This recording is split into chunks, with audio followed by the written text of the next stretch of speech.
Assalamualaikum warahmatullahi wabarakatuh. Perkenalkan, nama saya Mayang Adwa Maulidia, NIM T3312401008 dari program S1 Ilmu Komunikasi. Pada kesempatan kali ini, saya akan menjelaskan mengenai akulturasi budaya lokal dan budaya Islam di Indonesia. Indonesia dikenal sebagai negara yang kaya akan keberagaman budaya dan suku bangsa. Seiring masuknya Islam sejak abad ke-7 hingga abad ke-13 Masehi, penyebarannya agama ini tidak bersifat memaksa, tetapi Islam justru malah menghargai kearifan lokal yang ada di Indonesia. Hal ini sejalan dengan firman Allah dalam Quran Surah Al-Hujurat ayat 13 yang menegaskan bahwa keberagaman adalah bagian dari kehendak Tuhan agar manusia saling mengenal dan menghargai. Berikut lafal Quran Surah Al-Hujurat ayat 13. Bismillahirrahmanirrahim. Ya ayyuhan nasu inna khalaqnakum min dzakari wa unsa wa ja'alnakum syu'uban wa qabaila lita'arafu. Inna akramakum 'indallahi atqakum. Innallaha 'alimun khabir. Wahai manusia, sesungguhnya kami menciptakan kamu dari seorang laki-laki dan seorang perempuan, dan kami menjadikan kamu berbangsa-bangsa dan bersuku-suku, supaya kamu saling mengenal. Quran Surah Al-Hujurat ayat 13.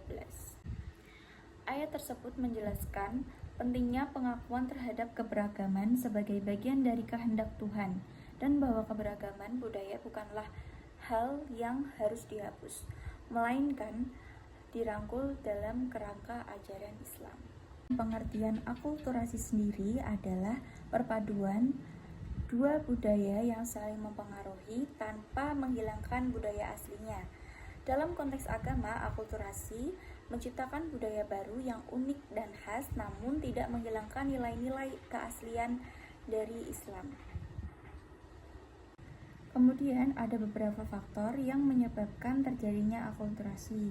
Yang pertama, pastinya karena pendidikan yang semakin maju. Selanjutnya, karena sikap saling menghargai antar budaya. Kemudian, toleransi terhadap perbedaan. Selanjutnya, karena manusia semakin bersifat heterogen. Kemudian, orientasi pada masa depan dan keterbukaan budaya. Pada berikut ini ada beberapa contoh akulturasi di daerah-daerah yang ada di Indonesia. Yang pertama ada Masjid Agung Demak, Jawa Tengah.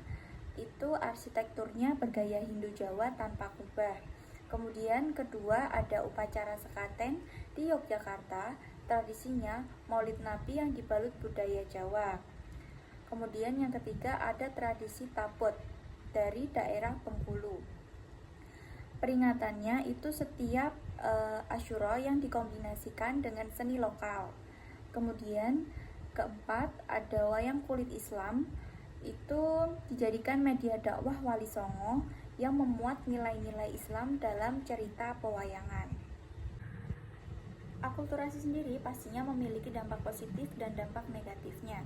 Dampak positifnya yang pertama itu mempermudah penyebaran Islam, kemudian melahirkan tradisi baru seperti tahlilan yang seperti sekarang masih berjalan, kemudian meningkatkan toleransi sosial dan pengetahuan budaya, selanjutnya memperkaya budaya Indonesia. Selain dampak positif, pastinya ada dampak negatifnya. Yang pertama, potensi hilangnya budaya asli jika tidak dilestarikan, kemudian munculnya sinkretisme yang membingungkan identitas agama. Selanjutnya, perubahan nilai dan karakter yang bisa menimbulkan konflik antar budaya. Kesimpulannya, akulturasi budaya Islam sendiri dengan budaya lokal di Indonesia menciptakan harmoni dan kekayaan budaya yang luar biasa. Proses ini membuktikan bahwa Islam mampu berdialog dengan budaya lokal tanpa menghilangkan nilai spiritualnya.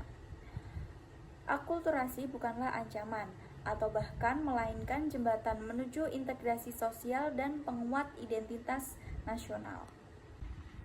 Sekian materi yang saya jelaskan. Saya mohon maaf bila ada salah kata ataupun kata-kata yang kurang dipahami. Saya pamit undur diri. Wassalamualaikum warahmatullahi wabarakatuh.